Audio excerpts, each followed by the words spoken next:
As an organization dedicated to exploring the unknown, this work is in our DNA. In the labyrinth of government secrets, whispers of alien encounters and extraterrestrial conspiracies have long echoed in hushed tones.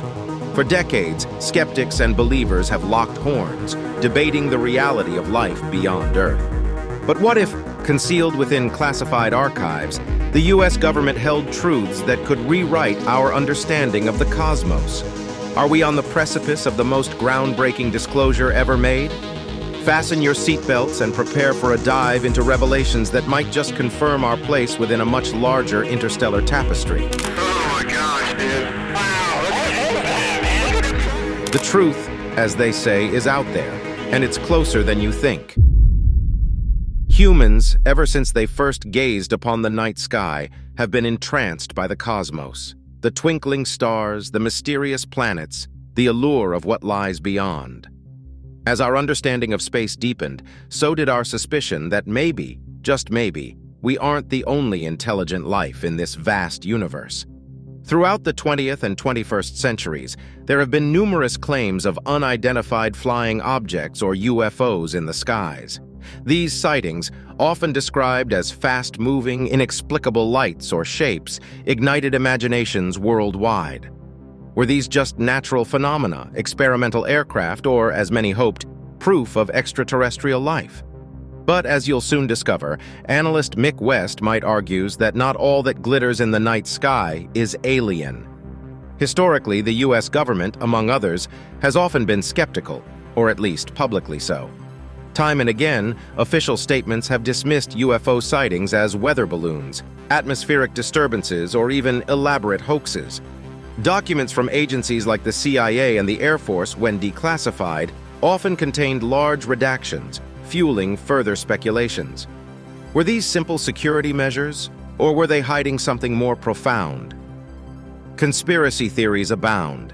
Claims of alien autopsies in secretive government labs, alleged encounters of third kind, and tales of abduction filled the tabloids. One such theory, perhaps the most iconic of them all, revolved around Area 51, a top-secret U.S. military facility in Nevada. Whistleblowers like Bob Lazar have claimed that the government conducts experiments on alien technology and even extraterrestrial beings within this facility. While these claims remain unverified, they have fueled the fire of conspiracy theories for decades. The U.S. government did not acknowledge the existence of Area 51 until 2013, and its primary purpose remains unknown to the public, further intensifying the mysteries and speculations surrounding it. The Roswell incident of 1947 further fanned the flames.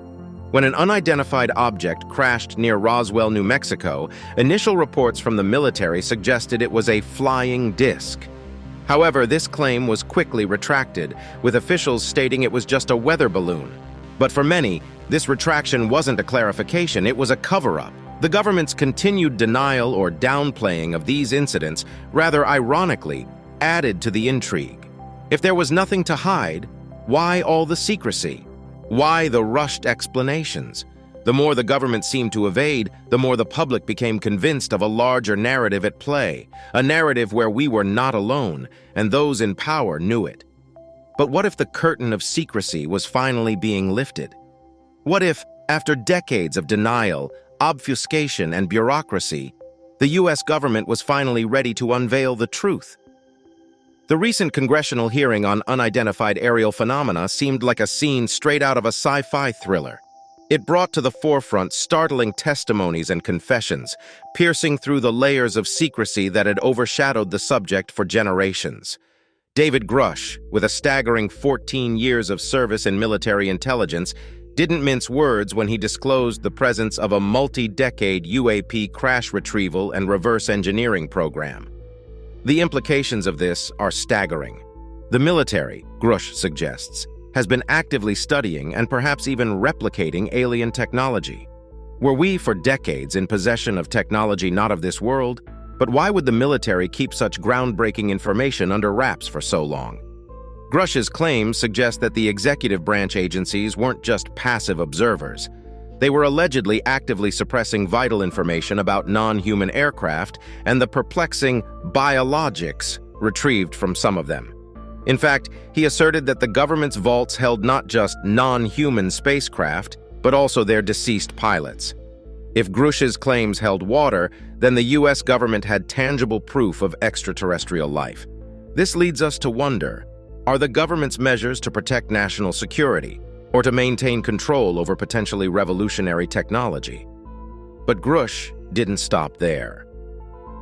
He referenced documents indicating that Benito Mussolini's regime had recovered an alien spacecraft back in 1933. And here's the kicker. This extraterrestrial relic was allegedly procured by the US in collaboration with the Vatican and the Five Eyes Intelligence Alliance during the 1940s. This revelation suggested that the US's interest in alien technology wasn't a recent development, but had historical precedents, spanning several decades. Yet the revelations took a darker turn. Grush spoke of American citizens who had been harmed, and in some cases, even lost their lives in the government's desperate bid to keep these secrets buried. The gravity of such a claim weighed heavily on everyone present. If these claims were accurate, what lengths had the government gone to in order to safeguard its clandestine operations? Testimonies from former fighter pilots Ryan Graves and David Fravor added more fuel to the fire. Their recollections weren't mere vague accounts, but detailed encounters with objects that defy our understanding of physics and aerodynamics. While commanding the F/A-18F squadron on the USS Nimitz, Fravor witnessed what he described as a tic-tac-looking object during a flight off the coast of Southern California. Fravor and Lieutenant CM Dr. Alex Dietrich, who was also part of the training mission, observed this object from close quarters. They were training about 100 miles southwest of San Diego when advanced radar on the USS Princeton detected multiple anomalous aerial vehicles descending a staggering 80,000 feet in less than a second. But what could possibly defy our most advanced radar systems? Fravor's description of the event was vivid. He recalled seeing the white tic-tac-looking object moving above the water. Pretty fast. It's an estimate. If we had ranging, you could obviously do the triangle and go, hey, because we know how big the field of view is. But for something to leave the field of view that fast with the pod just staring is pretty fast. I mean, it's like out of here. The object didn't just hover, it mirrored Fravor's movements, suggesting a level of intelligence and awareness. This wasn't just a passive observation. The object seemed to be interacting with them.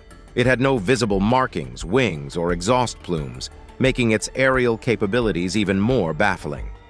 When Fravor attempted to approach the UAP, it accelerated at such a speed that it seemed to vanish into thin air, only to be detected 60 miles away in less than a minute. The implications of Fravor's testimony are profound. He stated that the capabilities of the object were well beyond the material science and the capabilities that we had at the time, that we have currently, or that we're going to have in the next 10 to 20 years. But Fravor wasn't the only one with a tale to tell. What if our skies are more crowded than we ever imagined? Ryan Graves, another former Navy pilot, added weight to the claims of UAP encounters.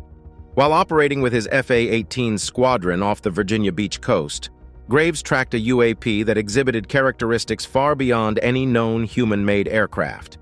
This wasn't a distant, blurry object on a radar screen. This was a tangible, close-quarters experience. The UAP, which had no discernible lifting surfaces, showcased an ability to remain motionless even in the face of Category 4 hurricane winds. Its acceleration capabilities were supersonic, and its endurance was astonishing, outlasting fighter jets by over 10 hours. In a particularly alarming incident, this UAP nearly caused a mid-air collision with the squadron jets, underscoring the potential security threats these phenomena pose. Graves shared that he frequently interacts with commercial pilots from major airlines, many with decades of flying experience. These pilots report UAPs at altitudes even above 40,000 feet, suggesting these objects might be operating in low Earth orbit, or the gray zone below the Kármán line. Their maneuvers are inexplicable, including right-hand turns, retrograde orbits, and J-hooks.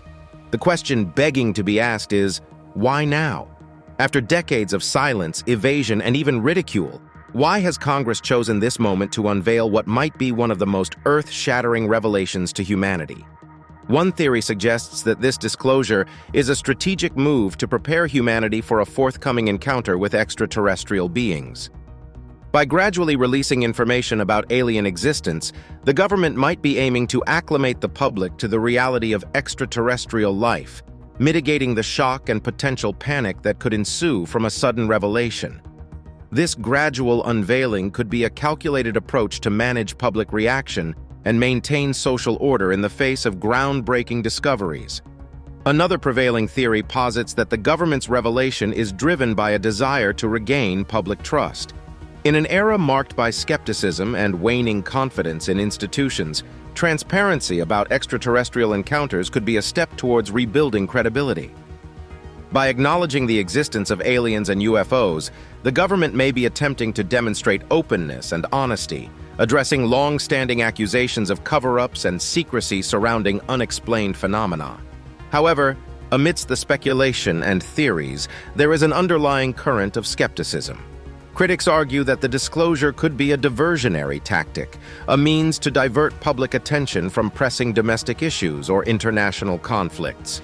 The revelation of alien evidence might be serving as a smokescreen, overshadowing debates and discussions on socio-political challenges, economic crises, or contentious foreign policy decisions.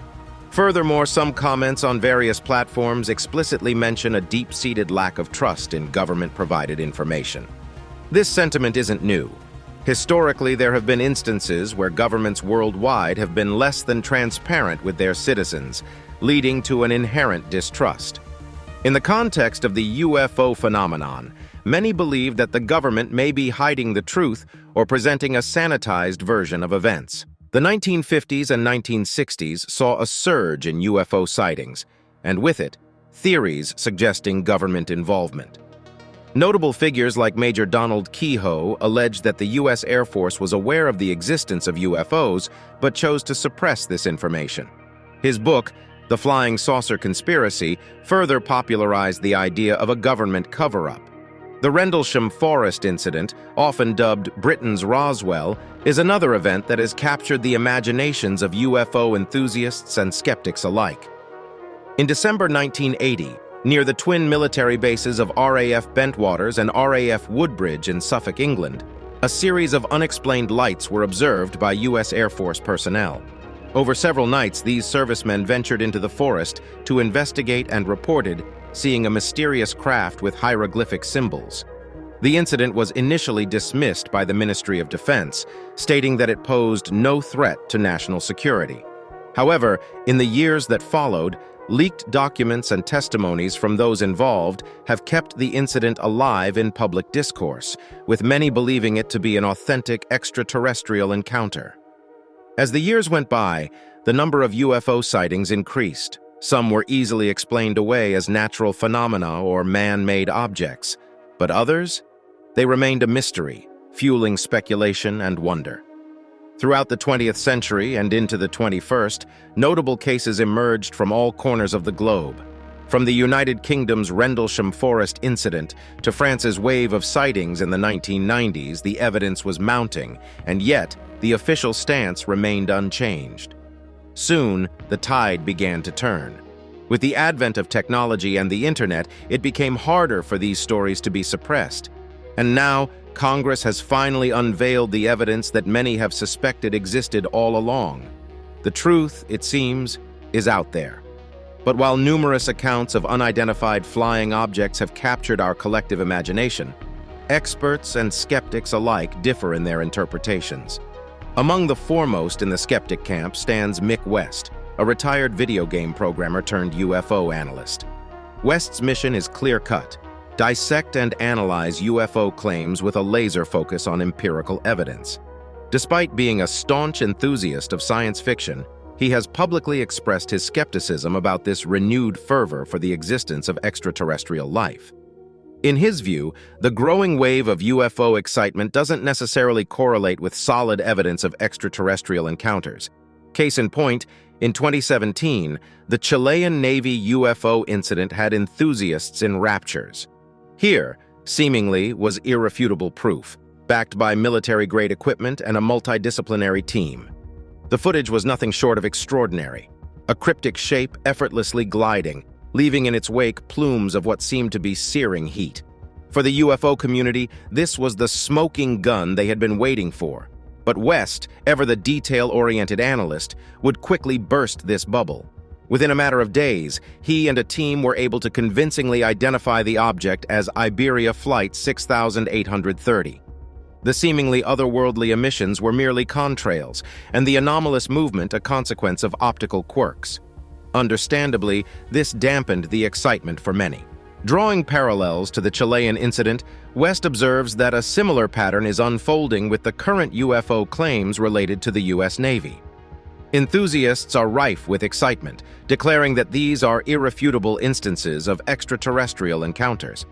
However, West remains unconvinced. His methodical approach demands scientific rigor, empirical evidence, and logical explanations. For him, UFO sightings are akin to puzzles, each having a logical solution, often rooted in earthly phenomena. He contends that many of these sightings are susceptible to misinterpretation, be it due to equipment glitches, atmospheric effects, or plain human error. His endeavors, although sometimes viewed as contentious, emphasize a simple tenet: believe, but verify. While West's scientific rigor sheds light on many mysteries, there's one lingering question. Why would such technologically advanced entities crash land on our planet? This is a question that has puzzled many. If extraterrestrials possess technology far superior to ours, how could they succumb to what seems like a basic error?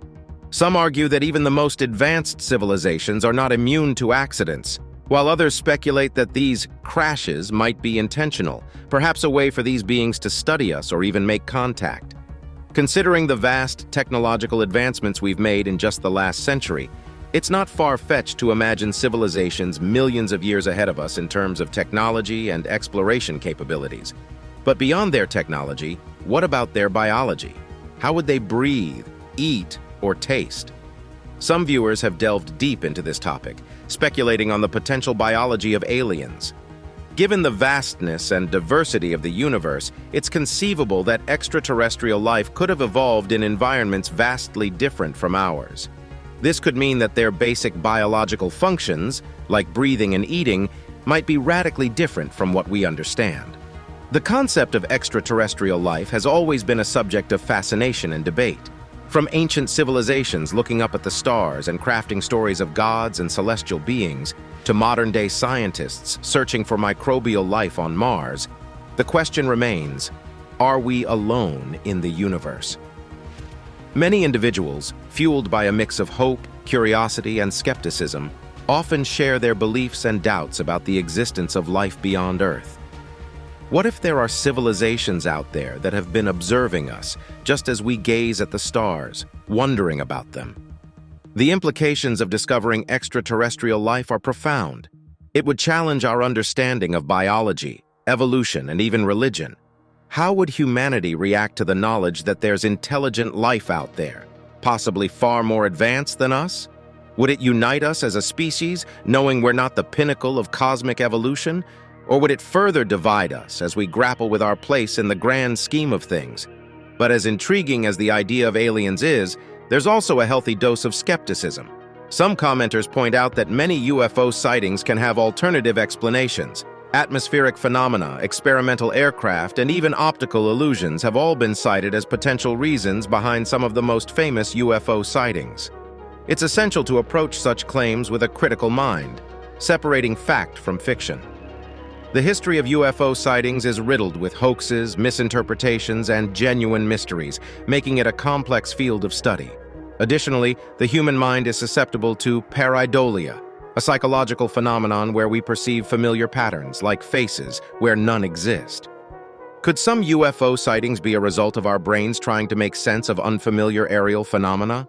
Moreover, the actions of governments worldwide, often shrouded in secrecy, give rise to numerous theories. Some suggest that what's being labeled as extraterrestrial encounters might be advanced technological experiments by rival nations. The Cold War era, for instance, saw numerous UFO sightings, which some historians believe were test flights of secret aircraft or surveillance balloons. These speculations are further fueled by declassified documents and whistleblower testimonies, adding layers of complexity to the narrative. But where does extraterrestrial life originate from? A number of theories delve into answering this question, suggesting that these beings might not hail from distant galaxies, but from our very own planet.